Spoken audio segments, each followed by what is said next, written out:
Maintenant que le vaccin de Pfizer est approuvé par les autorités de santé en Europe et aux USA, le vaccin de Moderna est aussi sur la même voie, le vaccin d'Oxford AstraZeneca vient d'être approuvé en Angleterre, les campagnes de vaccination ont commencé et on se pose beaucoup de questions, surtout en rapport avec la sécurité de ces vaccins. Dans cette vidéo, je vais vous parler en détail des effets secondaires rapportés par l'étude du vaccin de Pfizer publiée dans le New England Journal of Medicine.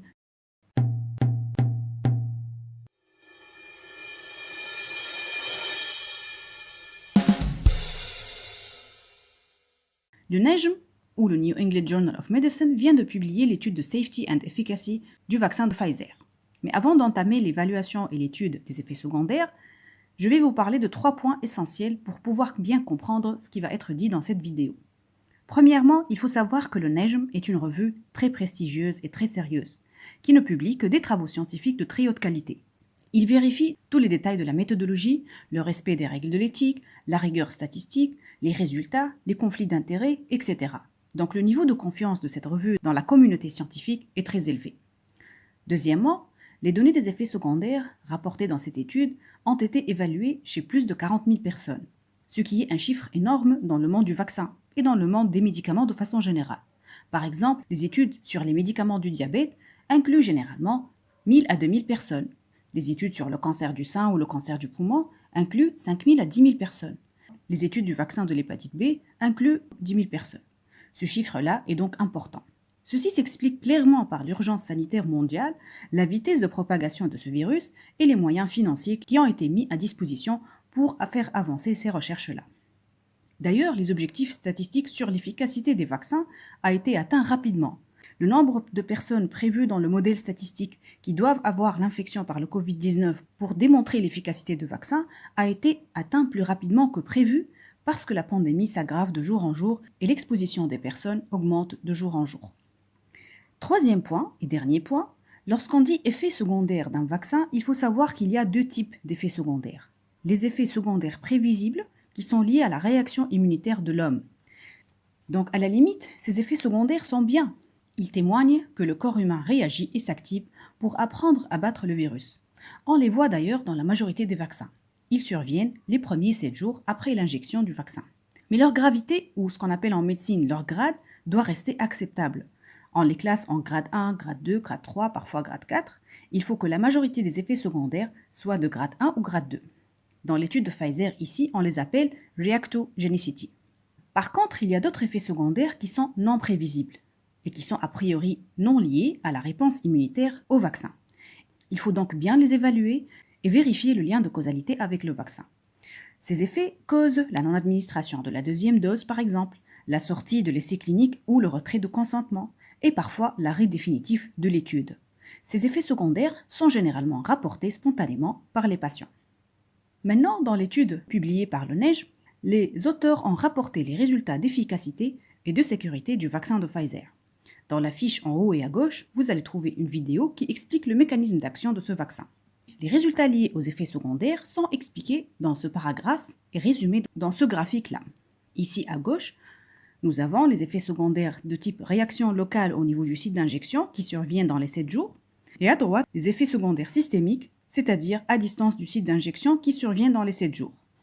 Ce graphique rapporte les résultats de la population jeune entre 16 et 55 ans, à la première et à la 2e injection, et aussi de la population moins jeune supérieure à 55 ans à la première et la 2e dose. Je rappelle que le vaccin de Pfizer nécessite un rappel par une 2e dose à 21 jours d'intervalle. Le suivi des effets secondaires a été fait sur 7 jours via un journal entre guillemets intime électronique rempli automatiquement par les patients dans lequel on pose directement la question sur chaque effet secondaire, est-ce qu'il est survenu ou pas et quelle est sa gravité. Les participants sont demandés de les remplir chaque jour et dans 90% des cas, les participants ont rempli ce journal-là. Les effets secondaires non prévus par contre ont été enregistrés sur une période de 1 mois après la première dose, puis une période de 6 mois après la 2e dose. Que disent les résultats ? Globalement, les patients qui ont eu le vaccin ont fait des réactions locales dans 75% des cas et des réactions systémiques dans 50% des cas. Vous voyez que dans le groupe placebo, les chiffres sont totalement différents. On commence par les effets secondaires locaux. Chez les patients jeunes, entre 16 et 55 ans, représentés dans ce graphique-là, nous voyons que la douleur au niveau du site d'injection est l'effet indésirable le plus fréquent, aussi bien après la première que la deuxième injection. Mais uniquement 1%, c'est-à-dire la petite zone rouge ici, ont rapporté que la douleur était sévère. Plus rarement, c'est-à-dire en 5 à 6% des cas, les participants ont parlé de rougeur et d'œdème au niveau du site d'injection. Ces effets secondaires ont été aussi observés chez les patients moins jeunes, au-delà de 50%, mais peut-être de façon moins fréquente lorsqu'il s'agit de douleurs au niveau du site d'injection. En ce qui concerne les effets secondaires systémiques, l'étude a parlé de fièvre, fatigue, céphalée, frissons, vomissements, diarrhée, douleurs musculaires, douleurs articulaires et besoin d'utilisation de médicaments antipyrétiques comme le paracétamol. Pour la population jeune, il y avait à peu près la moitié des participants qui ont fait une fatigue et des céphalées.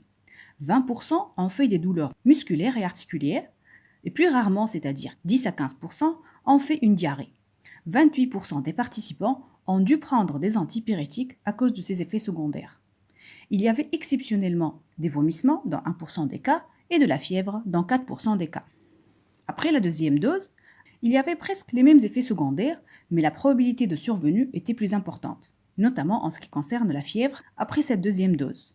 Plus de fatigue, plus de douleurs musculaires, de douleurs articulaires, de frissons. Donc par conséquent, plus de patients, c'est-à-dire 45% des cas, ont dû prendre des médicaments antipyrétiques. Ceci s'explique par la force de réaction du système immunitaire qui devient plus importante après le rappel de la deuxième injection. Les chercheurs ont trouvé ces mêmes effets indésirables chez la population moins jeune, qui était aussi plus fréquent après l'administration de la deuxième injection, mais globalement, les patients moins jeunes font moins d'effets secondaires. On passe maintenant aux effets secondaires non prévus, un sujet qui inquiète beaucoup de monde. L'étude a montré que 0,3% des patients ont présenté ces effets secondaires, par principalement l'apparition d'adénopathie, c'est-à-dire un gonflement des ganglions. 4 patients ont présenté des effets secondaires sévères. Un patient a une blessure de l'épaule suite à l'injection. Un patient a fait une adénopathie axillaire dans le bras de l'injection, donc directement liée au vaccin. Un patient a fait un trouble du rythme cardiaque et un patient a fait des paresthésies, c'est-à-dire une sensation de fourmillement au niveau de la jambe. En ce qui concerne les décès, 2 patients sont morts dans le groupe vaccin par un infarctus du myocarde, 2 arrêts cardiaques et 4 participants sont morts dans le groupe ne recevant pas le vaccin par accident vasculaire cérébral, infarctus du myocarde et 2 par cause inconnue. Aucun des décès survenus n'a été lié au vaccin ni au placebo. Je dis un petit mot sur l'efficacité. Uniquement 16 patients dans les 19 000 testés ont attrapé le virus dans le groupe vaccin et 331 patients dans le groupe placebo. L'efficacité après la première dose était de 50%, ce qui veut dire que le vaccin est efficace précocement à partir de 12 jours. Mais cette efficacité doit être complétée par la deuxième dose. Chez les personnes âgées de 75 ans, l'efficacité après la première et deuxième injection était de 100%, ainsi que chez les groupes ethniques différents. Donc pour conclure, une personne âgée de 18 à 55 ans, en bonne santé ou ayant une maladie équilibrée, qui reçoit la première dose de l'injection du vaccin de Pfizer, fera dans les 7 jours la douleur au niveau du site d'injection et dans 50% des cas, une fatigue, des céphalées, dans 20% des cas, des frissons, des douleurs musculaires et articulaires. Ces effets nécessitent peut-être l'utilisation de médicaments antipyrétiques comme le paracétamol dans 25% des cas. L'immunité est activée à partir de 12 jours, mais il faut quand même continuer à mettre des masques, utiliser le gel, appliquer la distanciation physique parce que la protection n'est que de 50%. À 21 jours, il faut absolument refaire la deuxième injection pour avoir la protection de 94%. Là, il y aura les mêmes effets secondaires, mais avec des probabilités plus importantes, comme surtout la fièvre. Dans ce cas, le besoin de médicaments antipyrétiques sera probablement de 45% des cas. Lorsque la personne est moins jeune, âgée de plus de 55 ans, la survenue de ces effets secondaires serait moins probable. Les effets secondaires non prévus, autres que ceux décrits, sont très rares et la majorité des personnes ne vont pas les faire.